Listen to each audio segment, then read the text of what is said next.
가슴에 손을 얹고 먼저 고백하며 나갔으면 좋겠습니다. 나는 하나님의 사람입니다. 나는 예수 그리스도로 구원받은 사람입니다.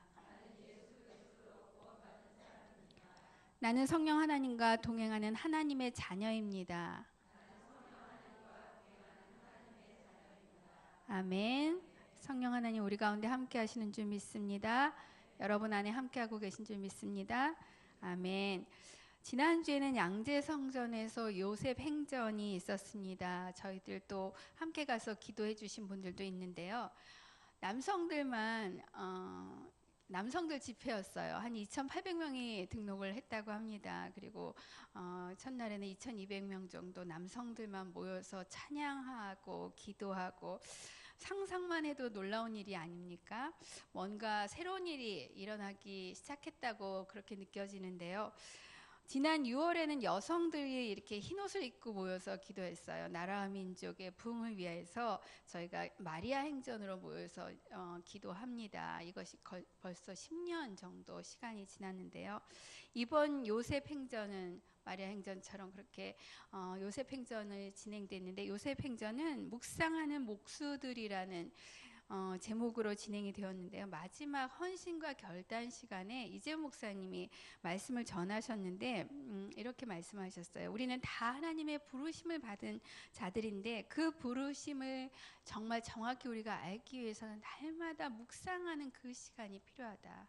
우리의 삶의 자리가 목수이지만 그 삶의 자리와 또 내가 하나님과 안에서의 부르심을 확인하기 위해서는 묵상이 반드시 필요하다는 것을 굉장히 강조를 하셨습니다. 묵상이 시간이 꼭 필요하다는 것이죠. 마리아와 요셉 다 두 분 다 중요한 분들이잖아요. 예수님이 성령으로 잉태돼서 또 마리아의 몸을 통해서 우리 이 땅 가운데 오셨는데, 그 일에 요셉이 함께하지 않았다면 아마 예수님이 이 땅 가운데 오시는 그 일이 그렇게 쉽지만은 않았을 것 같다는 생각이 듭니다. 만약 요셉이 정말 이 성령께서 하시는 그 일에 동의하고 순종하지 않았다면 어쩌면 정말 어떤 일이 일어났을까라는 생각도 한 번쯤 해봅니다. 이 요셉은 하나님으로부터 목수라는 그러한 사명을 받았고 또 메시아의 아버지라는 그러한 사명을 받았지만, 그것을 받아들이는 데는, 그것을 요셉이 정말 받아들이고 순종하는 데는 우리가 생각해 보아도 분명히 엄청난 혼란과 또 시름이 있었을 거라는 것이지요. 정혼한 여인이, 자신과 정혼한 여인이 아이를 가졌다는, 아이를 잉태했다는 그런 소식을 듣고 그것을 받아들여야 한다는 것, 그 당시 상황에서는 어쩌면 더 힘든, 그렇게 쉽지 않은 그런 일이었을 것입니다. 하나님께서 계시하시고 말씀하셨지만 그것을 정말 순종으로 받아들이기까지는 진정한 용기가 필요했다는 것입니다. 우리도 우리 앞에 있는 많은 일들, 하나님 말씀하시지만 우리가 그것을 받아들일 수 없어서, 쉽게 받아들일 수 없어서 우리가 씨름하기도 하지요. 그것에 순종하기 위해서는 우리에게도 종종 많은 용기가 필요하다는 것입니다. 아마 예배 자리에 오신 여러분들도 오늘 또 한 번의 그런 어떤 씨름이 있지 않았을까 생각해 봅니다.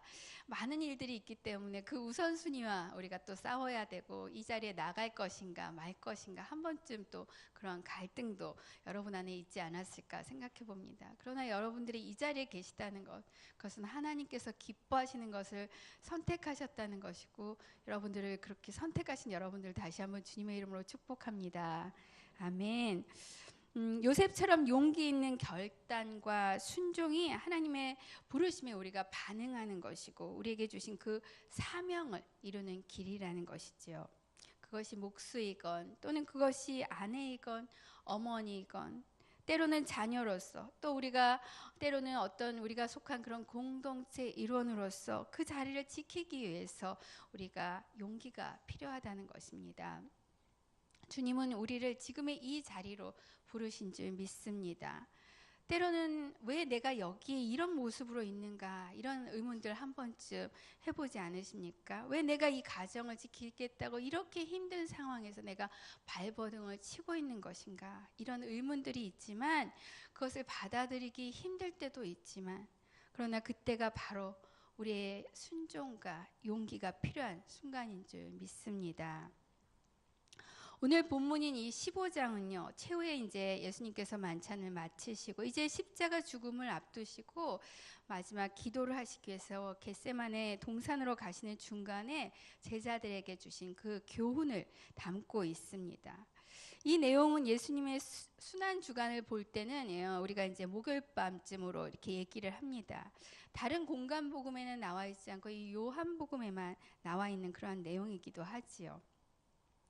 요셉과 마리아를 통해서 이 땅에 우리에게 오신 예수님은 자신이 누구신지 우리에게 말씀해주고 계십니다.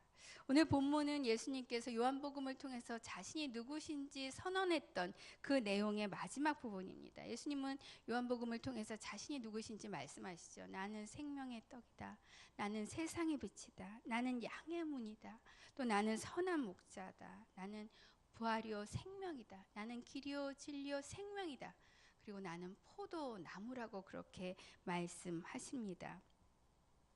나는 참 포도나무라고 이렇게 자기 선언으로 시작되는 오늘 본문에서는요, 포도나무이신 예수님과 또 그 예수님과의 그 관계 안에서 어떻게 우리가 정말 살아내야 할지에 대한 그런 말씀을 담고 있습니다. 우리 다시 한번 1절, 2절, 3절 말씀을 같이 읽겠습니다. 나는 참 포도나무요 내 아버지는 농부라.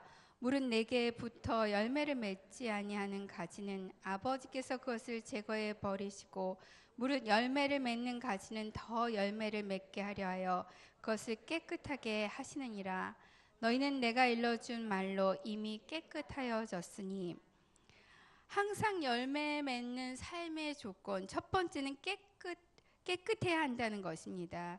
우리말 성경에는 더 많은 열매를 맺도록 깨끗하게 손질을 하신다 이렇게 표현되어 있습니다. 먼저는 예수님은 누구시고 우리는 누구인지를 다시 한번 깨달아야 하는데요. 예수님은 말씀하시죠. 나는 포도나무이고 너희는 가지라고 그렇게 말씀하십니다. 그리고 내 아버지는 농부라고 말씀하십니다. 여러분이 지금 포도원에 있다고 한번 여러분 상상을 한번 해보십시오. 포도원이 있는데 많은 포도나무가 심겨져 있는데 그 포도나무의 주인인 농부가 있습니다.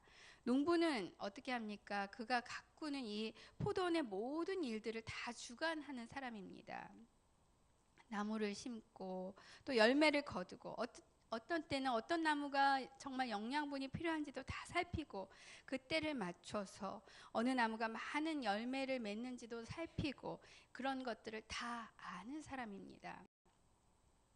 하나님께서는 이스라엘을 말할 때 이스라엘을 상징적으로 이 포도나무에 대해서 말씀하신 곳이 성경에 여러 곳에 나옵니다. 시편 80편 8절을 보면 주께서 한 포도나무를 애굽에서 가져다가 민족들을 쫓아내시고 그것을 심으셨다고 이렇게 아삽은 고백하고 있는데요. 이 포도나무를 이스라엘에 이렇게 비유하신 것입니다. 하나님께서는 이스라엘을 애굽에서 인도해 내셔서 가나안 땅에 약속의 땅에 여러 민족들을 다 내어 쫓으시고 이스라엘을 그곳에 정착시키신 것을 가리키는데요. 마치 이 포도나무 재배자가 포도나무를 정성껏 가꾸듯이 하나님은 좋은 열매를 기대하면서 이 이스라엘을 가나안 땅에 심으신 것이죠. 그리고 그 이스라엘 백성들을 세심하게 돌보시는 것입니다. 바로 하나님께서는 이렇게 포도원에 나무를 심고 가꾸는 포도원 주인이시라는 것이지요. 그리고 예수님께서는 포도나무이고 그를 따르는 우리는 그 가지인 것입니다. 그런데 1절에서는 예수님을 그저 포도나무라고 말씀하지 않고 참 포도나무라고 그렇게 말씀하고 있습니다. 이 포도나무는 구약에서 지금 말씀드린 것처럼 이스라엘 백성, 이 언약 백성들을 상징하는데요. 그래서 자주 그렇게 등장을 하고 있습니다. 그런데 반면에 하나님께서 기대하는 그 이스라엘 백성들, 그런데 이렇게 좋은 포도나무로 보여져야 하는데 그 기대와는 달리 포도 열매를 맺지 못하는 그런 불량한 포도나무들이 있었습니다. 그래서 들포도나무 또 신포도나무 이런 또 그런 표현들로 이렇게 표현되기도 하지요. 이것에 반해서 예수님은 참 포도나무라고 이렇게 비유하고 있습니다. 구약에 나타난 이스라엘과는 다르게 예수님은 순종과 헌신을 통해서 하나님께서 말씀하신, 하나님께서 맡기신 그 일들을 온전히 순종하심으로 그렇게 모범을 보이셨다는 것입니다. 예수님은 성육신 하심으로 우리 가운데 오셨습니다. 완전하게 낮아지시고 또 십자가를 통해서 완전한 그 순종과 헌신으로 그 하나님의 영광을 드러내신 것입니다. 예수님은 참 포도나무이시고 하나님 아버지는 우리의 농부이신 줄 믿습니다. 아멘. 2절을 보면 2절에는 내게부터 열매를 맺지 아니하는 가지는, 내게부터 열매를 맺지 아니하는 가지는 이런 내용이 있습니다. 분명히 붙어 있는데, 나무에 붙어 있는데 열매를 맺지 아니하는 경우가 있다는 것입니다. 2절에 보면 두 가지의 가지가 나오죠. 다시 말해서 믿는 자의 모습이 나오고 있는데, 하나는 열매를 맺지 아니하는 가지고요.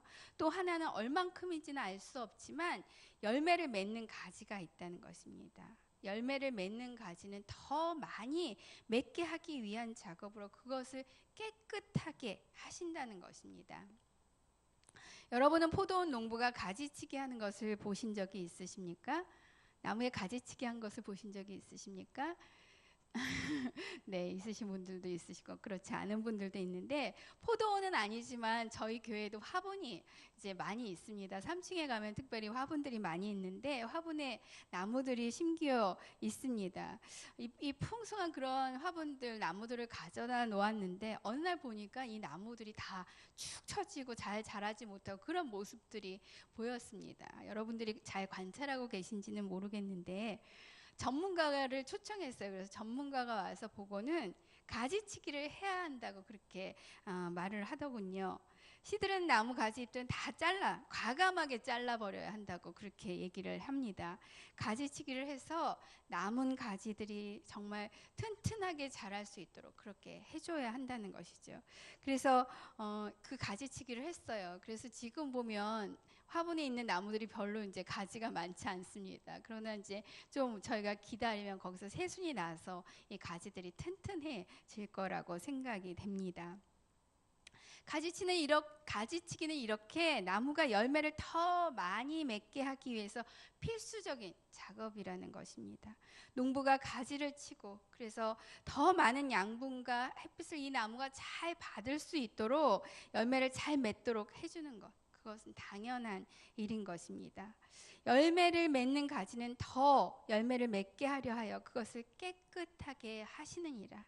열매를 맺는 가지는 더 많은 열매를 맺도록 깨끗하게 손질하신다는 것입니다. 시편 119편 9절을 보면 청년이 무엇으로 그 행실을 깨끗하게 하리까? 주의 말씀만 지킬 따름입니다. 이렇게 말씀하고 있지요. 주의 말씀을 지키고 행할 때 깨끗해질 수 있다는 것입니다. 말씀의 통치와 다스림을 받을 때 히브리서 4장 12절 말씀처럼 하나님의 말씀은 살아있고 활력이 있어서 좌우에 낯선 어떤 검보다도 예리하여 혼과 영과 및 관절과 골수를 찔러 쪼개기까지 하며 또 마음의 생각과 뜻을 판단하시느니라. 말씀만이 우리를 새롭게 할 수 있다는 것입니다. 디모데전서 4장 5절 말씀에서는 하나님의 말씀과 기도로 우리가 거룩하여진다고 그렇게 말씀하고 있습니다. 말씀이 육신이 되어 우리 가운데 거하시며 우리가 그의 영광을 보니 아버지의 독생자의 영광이여 은혜와 진리가 충만하더라. 말씀이신 예수님은 우리 가운데 오셨고요. 말씀이신 예수님은 우리와 함께하고 계시고요. 예수님은 참 포도나무가 되셨습니다. 그리고 우리는 그의 가지인 것입니다. 포도나무에 붙어있는 가지는요, 그 포도나무로부터 모든 것을 공급받습니다. 붙어있기 때문에 공급받을 수 있는 것이죠. 영양분을 공급받고 그래서 든든하게 자랄 수 있는 것입니다. 3절은 너희는 내가 일러준 말로 이미 깨끗하여졌느니라. 이미 깨끗하여졌다고 말씀하십니다. 내가 너에게 일러준 말로.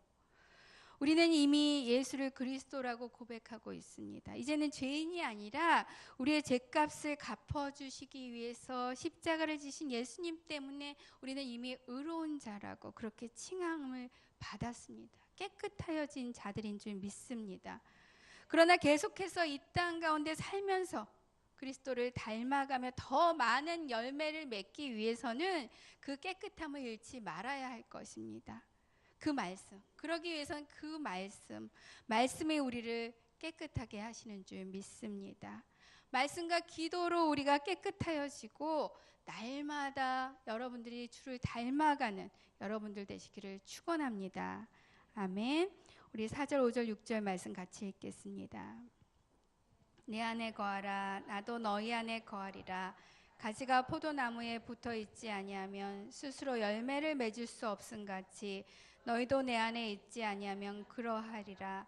나는 포도나무여 너희는 가지라. 그가 내 안에 내가 그 안에 거하면 사람이 열매를 많이 맺나니 나를 떠나서는 너희가 아무것도 할 수 없습니다. 사람이 내 안에 거하지 아니하면 가지처럼 밖에 버려져 마르나니 사람들이 그것을 모아다가 불에 던져 사르느니라.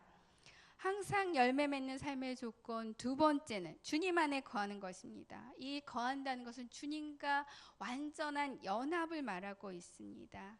내 안에 거하라, 내 안에 거하라. 15장에는 유독이 이렇게 거하라는 말씀이 많이 나오고 있습니다. 이 거한다는 표현은요, 이 15장에 10번 이상 나옵니다.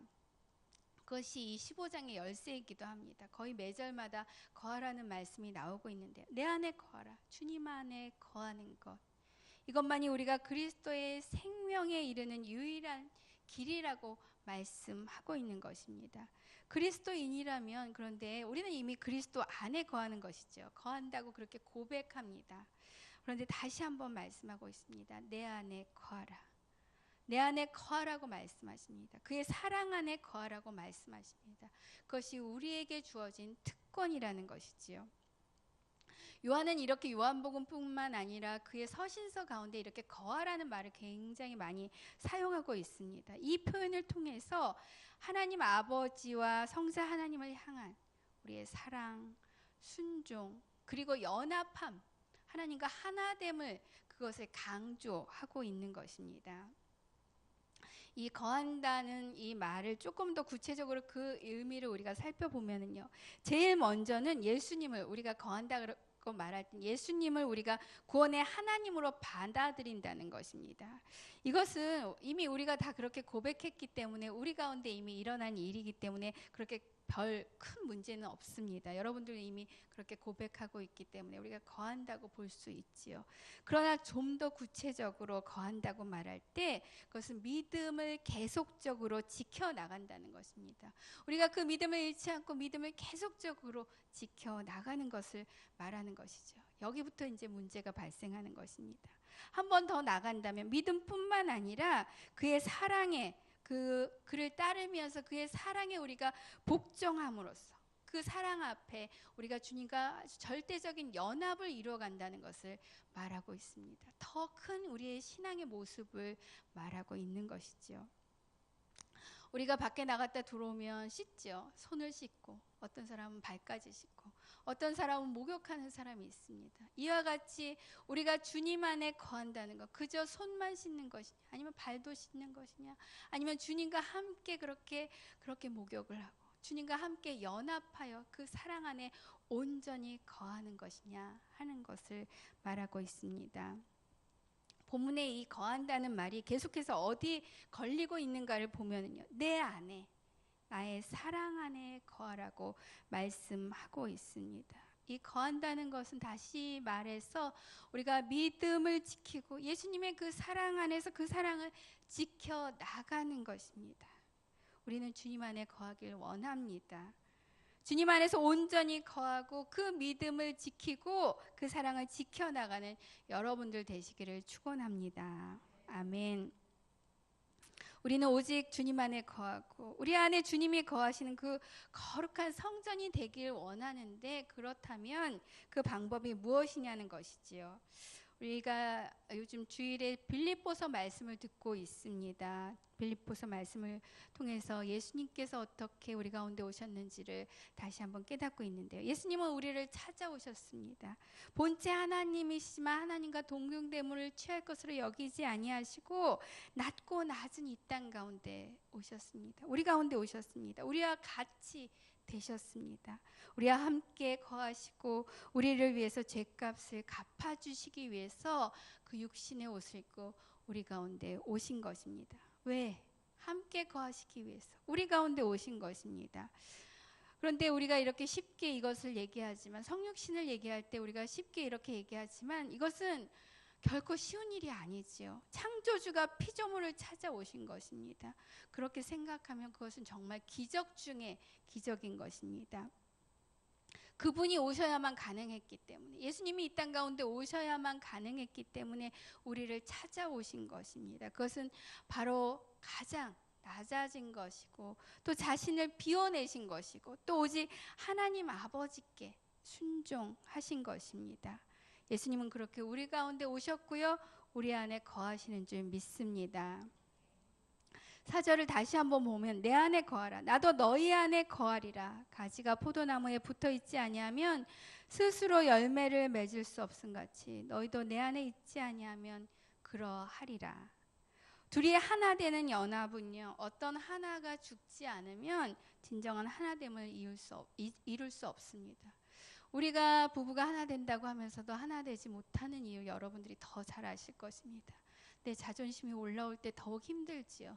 그러나 또 십자가 앞에서 또 우리가 울고, 또 십자가 앞에서 나 자신을 못 받고, 그러고 또 새로 우리 남편을 만나고 우리 자녀들을 만나면 그나마 조금 더 연합이라는 그림을 그려갈 수 있습니다.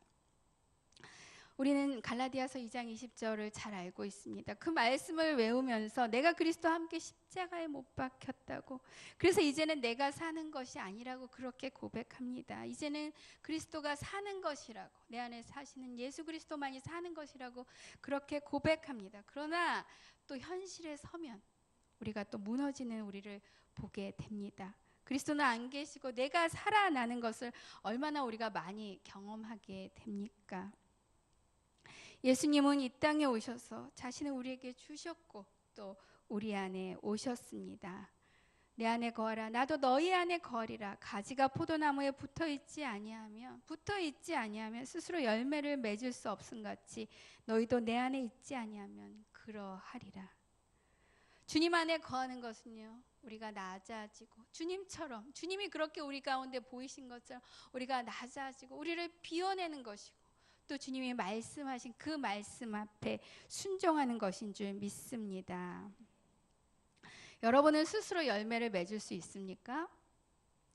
나무에 가지가 붙어 자라 열매를 맺는 것처럼 우리가 주님 안에 거하지 않으면 아무 열매도 우리는 맺을 수 없습니다. 또 그 열매는 우리가 맺는 것이 아니지요.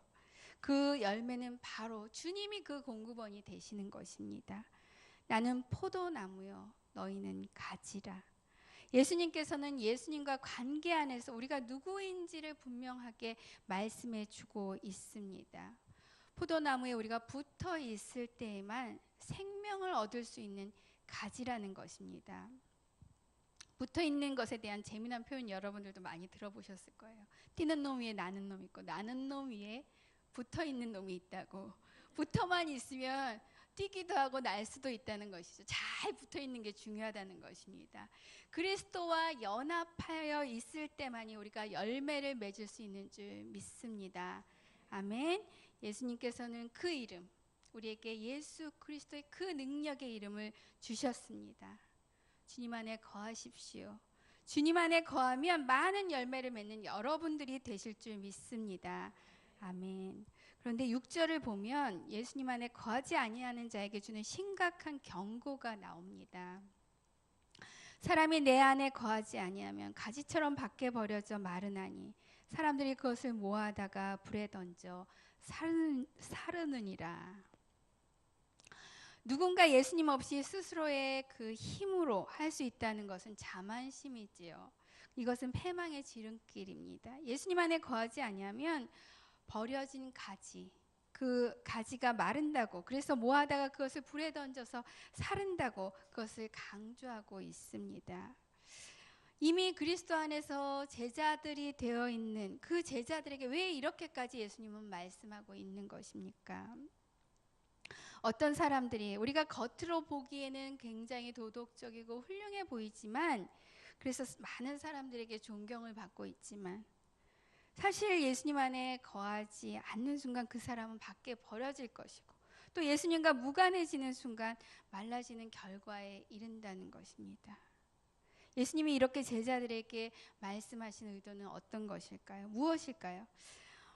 우리가 잘 아는 예수님의 제자 가룟 유다가 있습니다. 가룟 유다는 예수님을 따라다녔습니다. 구원 얻는 믿음으로. 그런데 그 가룟 유다는 구원 얻는 믿음으로 가지 못하고 구원받지 못해서 결국은 심판을 받게 된 것입니다.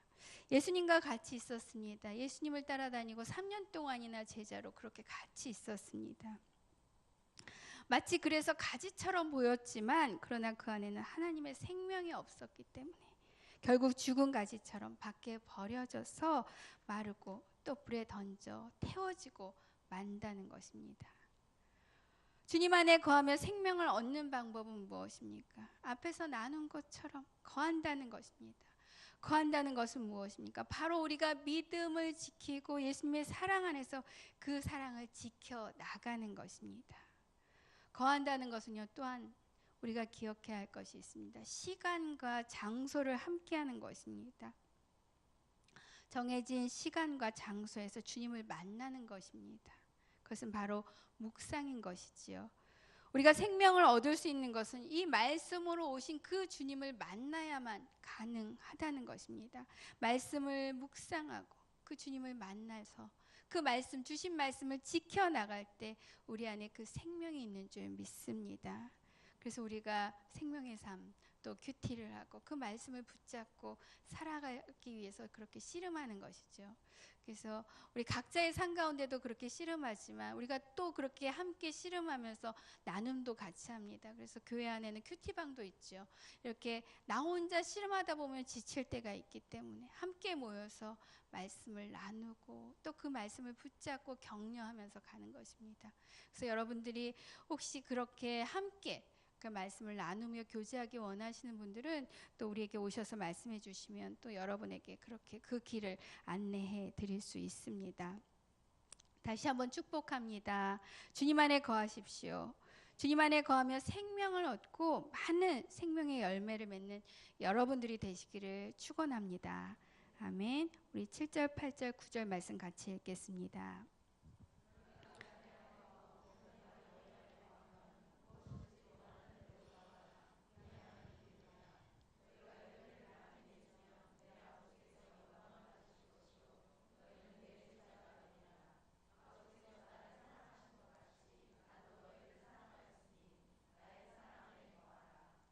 항상 열매 맺는 삶의 조건 세 번째는 무엇이든지 원하는 대로 구하라는 것입니다. 우리가 기도할 때 아마 이 말씀 가장 많이 붙잡고 기도하지 않나 생각합니다. 기도의 삶을 말하고 있습니다. 기도라는 것은 무엇입니까?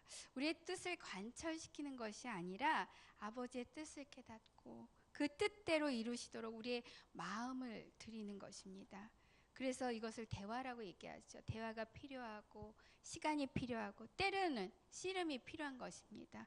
내가 옳은가? 정말 주님의 말씀이 옳은가? 우리는 그것을 깨달아 알아야 하는 것이죠. 내가 옳다 여겼던 그 마음들을 내려놓고 비우고 그리고 주님의 그 뜻을 받아들이고 순종하는 작업, 그것이 기도의 작업인 것입니다.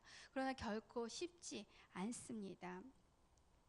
7절에서는 기도의 3단계를 보여주고 있습니다. 너희가 내 안에 거하고 내 말이 너희 안에 거한다는 것입니다. 예수님과의 연합된 모습을 보여주는 것이죠. 하나된 모습을 보여주는 것입니다. 말씀이 육신이 되어서 우리 가운데 오신 그 주님의 말씀이 우리 안에 오셔서 우리를 통치하는 것입니다. 주님과 하나됨을 의미하는 것이죠.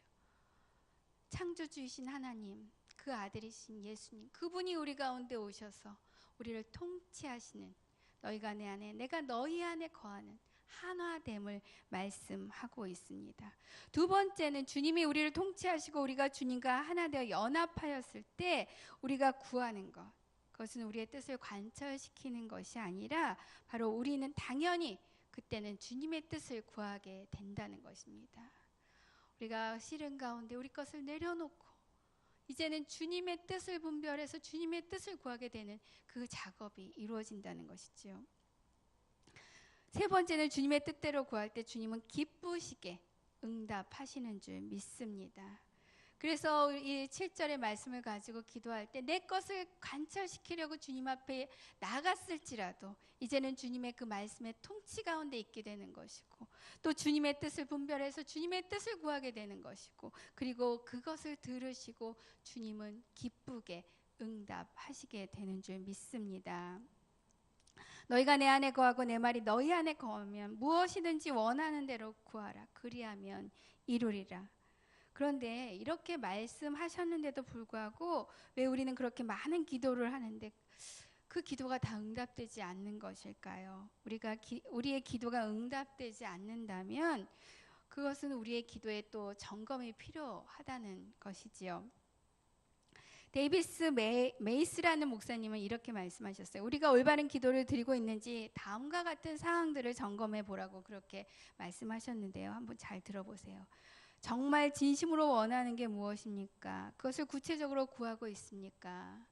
여러분들 기도할 때 여러분 안에 진심으로 원하는 것들을 구하고 계시지요? 하나님이 들어주실 수 있는 요청인가요? 이건 뭐냐면 하나님의 성품에 합한 그러한 기도를 하고 있느냐는 것입니다. 예를 들어서 정말 저 사람 너무나 나의 원수 같은 사람인데 그 사람 좀 어떻게 해달라고 이런 기도 할 수 있겠죠, 우리는. 그러나 그것은 하나님의 뜻 안에 있는 기도가 아니라고 말씀하는 것입니다. 또 스스로 해야 할 일을 다 했는가? 내가 해야 할 것들을 다 하고 기도하고 있는 것인가? 우리 시험 공부 안 하고 100점 맞게 해달라고 그렇게 어린애와 같은 기도도 우리가 한 적이 있지 않습니까? 하나님과의 관계는 어떠한가? 정말 하나님과 내가 편안한 대화를, 하나님과 그런 쌍방의 대화를, 하나님의 마음을 깨닫고 기도하고 있는가? 이 요청을 주님께서 들어주신다면 그것이 주님께 영광이 되는 것인가? 혹시 내 것을 취하려는 것은 아닌가? 하나님의 그 영광에 정말 내가 유익을 두고 기도하고 있는 것인가? 정말 기도가 응답되기를 원하는가? 내가 기도하고 있지만 중언부언하고 있는 것은 아닌가? 정말 믿음으로 구하고 있는가? 이런 것들을 점검해 보라고 말하고 있습니다. 기도에 대한 책으로도 유명한 오스카 와일드는 이런 얘기를 했습니다. 신들은 인간을 벌주고 싶을 때만 기도에 응답한다고 아주 이해할 수 없는 그런 말을 하기도 했는데요. 예수님은 오늘 본문 말씀뿐만 아니라 기도에 대한 많은 약속들을 하셨습니다. 왜냐하면 기도는 우리를 만나시는 통로이시기 때문에. 마태복음을 보면 진실로 다시 너에게 이르노니 너희 중에 두 사람이 땅에서 합심하여 무엇이든지 구하면, 너희가 무엇이든지 구하면 하늘에 계신 내 아버지께서 그들을 위하여 이루게 하시리라. 또 마가복음의 말씀이지요. 그러므로 내가 너에게 말하노니 무엇이든지 기도하고 구하는 것은 받은 줄로 믿으라. 그리하면 너에게 그대로 되리라. 내 이름으로 무엇이든지 내게 구하면 내가 행하리라. 주님은 우리에게 많은 약속의 말씀을 주셨고 우리는 그 말씀을 붙잡고 기도하고 있습니다. 그런데 왜 우리의 기도는 응답되지 않는 것입니까? 7절 8절의 말씀을 조금 더 자세히 들여다보면은요, 너희가 내 안에 거하고 내 말이 너희 안에 거하면 무엇이든지 원하는 대로 구하라. 그리하면 이루리라. 너희가 열매를 많이 맺으면 내 아버지께서 영광을 받으실 것이요 너희는 내 제자가 되리라고 하셨습니다. 예수님은 구하라고, 그리하면 이루리라고 하셨지만 어떻게 이루어 주신다고 말씀하지 않으셨습니다. 그리고는 너희가 열매를 많이 맺으면 영광을 받으신다고 하셨습니다. 나무의 열매는 가지가 할 수 있는 일이 아닙니다. 가지는 나무에 붙어 있는 것이고, 농부가 포도원을 돌보고 있는 이 농부에 의해서 포도나무에서 열매가 맺어지는 것입니다. 우리 기도의 초점은 주님 안에 거하는 것입니다. 주님과 함께하는 것, 주님과 동행하는 것에 있어야 되는 줄 믿습니다. 그러면 선하시고 온전하신 하나님께서는 우리에게 가장 좋은 것으로 선하게 그것을 이루실 줄 믿습니다. 계속해서 8절은 주님과 연합한 자들에게 주시는 그 축복의 약속입니다. 우리 8절 한번 다시 읽겠습니다. 너희가 열매를 많이 맺으면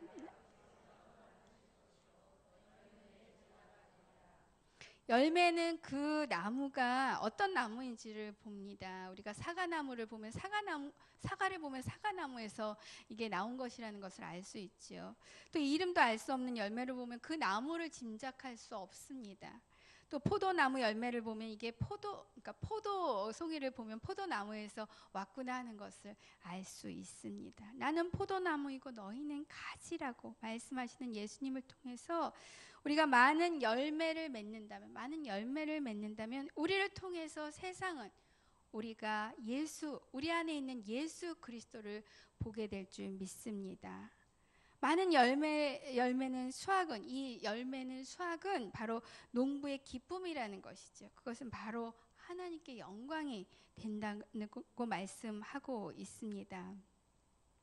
이렇게 열매를 많이 맺는다는 것이 바로 제자가 되는 그 시작이라는 것입니다. 출발점이 된다는 것을 강조하고 있습니다. 예수님은 참 포도나무이시기 때문에 우리가 예수님 안에 예수님께 붙어 있기만 하면 우리를 통해서 많은 열매를 맺게 되고 우리가 예수님의 제자인 것을 알게 된다고 말씀하고 있습니다.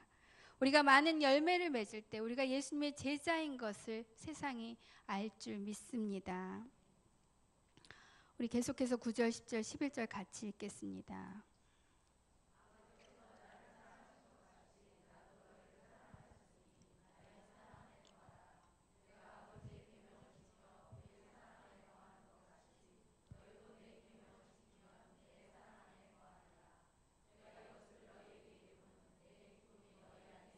너희 기쁨을 충만하게 하려 함이라. 아멘. 우리가 맺어야 하는 열매는 무엇입니까? 다시 예수님은 아버지의 사랑을 그리고 주님의 사랑을 말씀하시면서 그 사랑 안에 거하라고 말씀하고 계십니다. 새 계명을 너희에게 주노니 서로 사랑하라. 내가 너희를 사랑한 것 같이 너희도 서로 사랑하라. 주님은 우리를 사랑하셨고 그 사랑 안에 거하라고 말씀하십니다. 주님은 포도나무이고 우리는 가지입니다. 가지가 포도나무에 붙어 있으면 주님 안에 거하면 주님은 사랑 안에 그 주님의 사랑 안에 거할 수 있는 줄 믿습니다. 주님의 사랑 속에 거하는 것은요, 계속해서 우리의 순종을 요구하는 것입니다. 우리가 주님의 그 말씀 앞에 순종하는 것을 요구하는 것입니다. 우리가 주님 안에서 그 말씀에 순종하며 살아갈 때 제자로서 우리 안에 주님의 기쁨이 충만할 줄 믿습니다. 예수님은 포도나무이고 우리는 가지입니다. 포도나무가 포도 열매를 맺듯이 우리가 정말 주님께 붙어 있으면 우리는 주님 안에 있는 주의 성령의 열매들을 맺게 될 줄 믿습니다. 성령의 열매들이 무엇입니까? 사랑과 희락과 화평과 오래 참음과 또 자비와 양선과 충성과 온유와 절제입니다. 우리는 세상의 것들을 얻기 위해서 기도의 자리로 나가지만 진정 원하는 주님께서 우리에게 주시는 열매는 성령의 열매라는 것입니다. 성령의 열매를 위해서 우리가 주님 앞에 나가서 내려놓아야 할 것, 비워야 할 것, 또 주님 앞에 순종해야 할 것은 무엇입니까? 성령의 열매. 우리가 성령의 열매를 맺으면서 살아갈 때 세상은 우리가 예수님의 제자인 것을 보게 되는 줄 믿습니다. 포도나무는 많은 열매를 맺고 그 풍성함은 이것은 농부의 기쁨이 될 것입니다. 우리를 사랑하신 그 사랑 안에 우리가 거한다면 우리 앞에 있는 어떤 상황과 문제에 상관없이 우리 안에도 또 주님께서 주시는 그 기쁨으로 충만하게 될 줄 믿습니다. 주님 안에 거하십시오. 아멘. 주님과 함께하는 그 시간과 공간을 여러분들이 선택하십시오. 그리고 주님의 그 말씀을 붙잡고 일어서십시오. 주님의 사랑 안에 거하십시오. 아멘. 오늘도 그 사랑 안에서 기쁨이 충만하신 여러분들 되시기를 축원합니다. 아멘.